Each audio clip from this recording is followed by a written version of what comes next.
सूर्य नमस्कार दोस्तों, सूर्य नमस्कार के अंदर 12 ऐसे अभ्यास होते हैं जो हमारे संपूर्ण शरीर को स्वास्थ्य प्रदान कर सकते हैं। नमस्ते दोस्तों, सूर्य नमस्कार की इस वीडियो में आप सबका हाथ जोड़ करके बहुत बहुत हार्दिक स्वागत है। आज हम परफॉर्म करने वाले हैं 12 ऐसे स्टेप जो शायद आपको नहीं पता हो। अगर आप चाहते हो सूर्य नमस्कार कैसे कैसे किया जाता है तो हमारे साथ इस वीडियो में हमारा साथ दीजिए।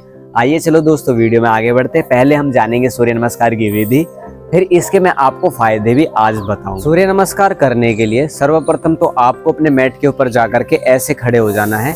उसके बाद आपको जो पहला आसन परफॉर्म करना है उसको बोला जाता है प्रणाम आसन।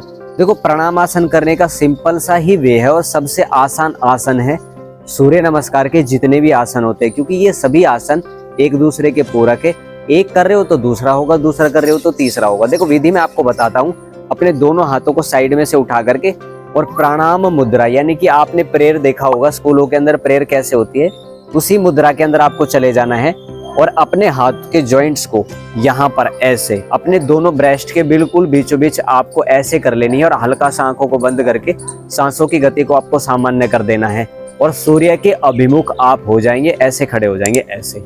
इसके पश्चात आपको करना है दूसरा अभ्यास जिसका नाम है ऊर्ध्व ताड़ आसन।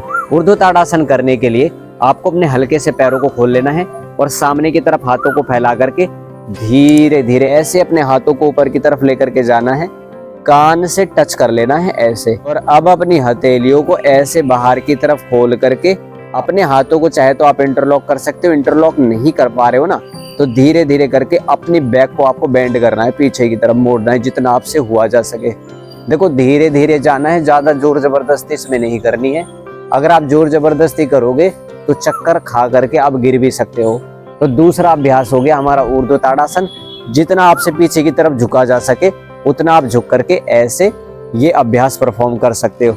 फिर धीरे धीरे हाथों को जोड़ते हुए अपने दोनों पैरों को मिलाएंगे, टकने से टकना, पंजे से पंजा, एडी से एडी मिलाएंगे और धीरे धीरे करके अपने बैक को ऐसे खींचते हुए स्ट्रेच करते हुए ऊपर की तरफ नीचे की तरफ हल्का सा अपने हाथों को नीचे की तरफ लेकर के जाना है और अपने पंजों के बराबर आपको अपने हाथों को ऐसे जमा लेना है कि जैसे हम आपको दिखा रहे हैं। यहाँ पर आप चाहे तो अपने माथे को घुटनों से टच कर सकते हो।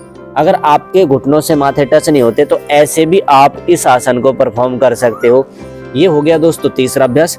चौथा अभ्यास आपको बनाने के लिए उल्टे वाले पैर को ऐसे रख लेंगे और सीधे वाले पैर के ऊपर हम ऐसे बैठ जाएंगे ऐसे।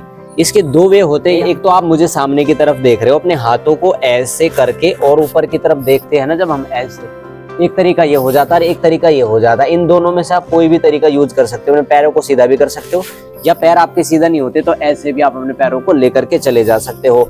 ये हो गया दोस्तों चौथे नंबर का अभ्यास। अब आपको जो पांचवें नंबर का अभ्यास परफॉर्म करना है ना, इसको बोला जाता है माउंटेन पोज। अब इसमें थोड़ी सी सावधानी रखने की जरूरत पड़ती है। ज्यादातर लोग क्या करते हैं ना, अपने घुटनों को तो सीधा नहीं करते, दूसरा वो एडियो को नहीं टिकाते और गर्दन से नाभि को नहीं देखते। तो इस आसन को करते समय आपको अपनी नाभि को ऐसे देखना है और अपनी एडियो को नीचे टिकाने की कोशिश करनी है, थोड़ा थोड़ा धीरे धीरे, चाहे आपके घुटने सीधे हो या फिर ना हो। तो ऐसे करके आप पर्वतासन बना सकते हो। और सीधा पर्वतासन के बाद अपने घुटनों को टिकाएंगे, धीरे धीरे नीचे जाएंगे। अपने 8 अंगों को आपको टिकाना है, दोनों हाथों को, ठोडी को, अपने घुटनों को, दोनों पंजों को और हल्का सा आप अपनी चेस्ट को भी टच कर सकते हो।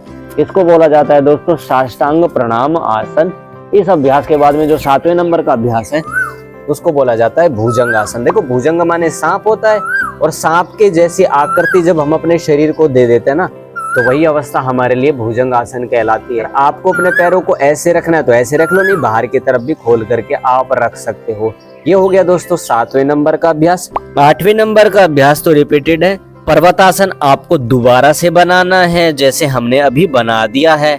इसके बाद 9वें नंबर का जो अभ्यास है उसमें आपको ध्यान रखने योग्य बात ये है कि उल्टे वाले पैर को लेकर के जाएंगे। पहले हम सीधे वाले पैर को आगे की तरफ लेकर के गए थे, सामने की तरफ ऐसे देखना है, नहीं तो अपना पूरा का पूरा स्ट्रेचिंग कर देनी है ऐसे पीछे की तरफ। ऐसे करने के बाद में कुछ अभ्यास ऐसे इसमें जो 2-2 बार किए जाते हैं रिपीटेड है, जैसे कि पाद हस्तासन। अब पाद हस्तासन जो तीसरे नंबर का था ना, वही अभ्यास हमारा ये 10वें नंबर का आ गया। अब इसमें आप अपने घुटनों को सीधा करके और अपने हथेलियों को ऐसे नीचे टच करने की कोशिश करोगे। बिगिनिंग में टच नहीं होती तो कोई दिक्कत नहीं, इतना आप छोड़ सकते हो। इसके बाद धीरे धीरे करके आप अपने दोनों हाथों को जाएंगे पीछे की तरफ और अपनी कमर को पीछे की तरफ ले जाने की कोशिश करनी है, जबरदस्ती नहीं करनी है। फिर धीरे धीरे अपने दोनों हाथों को जोड़ करके अपनी कोहनियों को ऐसे मिला करके और यहाँ से आप आ जाएंगे सामने की तरफ प्रणाम आसन में।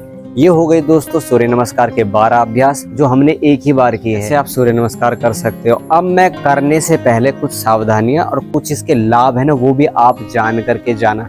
देखो सावधानियां तो आपको ये रखनी है कि सूर्य नमस्कार करते समय जो आगे झुकने वाले आसन है ना, अगर कमर में दिक्कत है तो आपको बिल्कुल भी परफॉर्म नहीं करने हैं, क्योंकि बेंडिंग वाले जो पोस्चर होते हैं ना, फॉरवर्ड बेंडिंग वाले, वो जब कमर में दिक्कत होती है तो आगे झुकने वाले करवाए ही नहीं जाते, बिल्कुल अवॉइड किया जाता है। क्योंकि अपनी जो रीढ़ की हड्डी है ना, उसका आकार आपको पता ही होगा कैसा होता है, ये ध्यान रखना है। खाली पेट करने हैं, भरे पेट सूर्य नमस्कार के अभ्यास आपको नहीं करने हैं। और कम से कम अगर आप कर सको तो 25 से लेकर के 50 बार तक सूर्य नमस्कार पर डे आपको करना ही चाहिए। वैसे 12 बार तो कहे जाते हैं, और मंत्रों के साथ करोगे तो बेनिफिशियल और ज्यादा ये रहेंगे। ये कुछ 2-3 बातें आप सावधानी रखना। कई बार ऐसा होता है कि लोग जिम कर लेते हैं लेकिन योग नहीं करते, तो आप है ना सूर्य नमस्कार को जिम की जगह प्रायोरिटी दो। देखो योग हमारे ऋषियों की परंपरा है, दूसरों की बनाई हुई तो है नहीं। ये जिम वगैरह तो दूसरों की बनाई हुई परंपरा, उसको क्यों हम फॉलो करें। तो ये बेसिक चीजें हैं, इनको आपको ध्यान रखना है।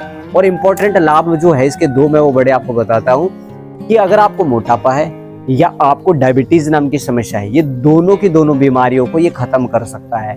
एक हमने बच्चे को देखा था, उस बच्चे को बेचारे को ना डायबिटीज थी लगभग काफी समय से, और वो 100 बार सूर्य नमस्कार करता था, उसकी डायबिटीज कंट्रोल हो गई सूर्य नमस्कार का अभ्यास करने से। तो मुझे लगा कि वास्तव में यार कुछ ना कुछ तो कमाल की चीज है योग के अंदर। अगर हम भी करेंगे तो वो परिवर्तन हमारे जीवन में भी आ जाएगा। अगर आपको डायबिटीज है, आपको मोटापा है, तो सूर्य नमस्कार आप करना प्रारंभ करो। ये दोनों की दोनों समस्याएं आपकी कम होती चली जाएगी, क्योंकि 12 अभ्यास 12 तरीके से फॉरवर्ड बेंडिंग हो जाती है, बैक बेंडिंग हो जाती है, कितना सारा इसमें काम हो जाता है। आप करना, आपको फायदा मिलेगा। फिर भी अगर सूर्य नमस्कार के विषय में कोई कमी अगर हमारी तरफ से रह जाती है तो आप कमेंट करके हमको बता सकते हैं। हम बाकी की जानकारी भी आपके साथ जरूर शेयर करेंगे। अब हम आपसे आज्ञा मांगते हैं, लाइक शेयर सब्सक्राइब जरूर कर देना। ओम शांति शांति शांति।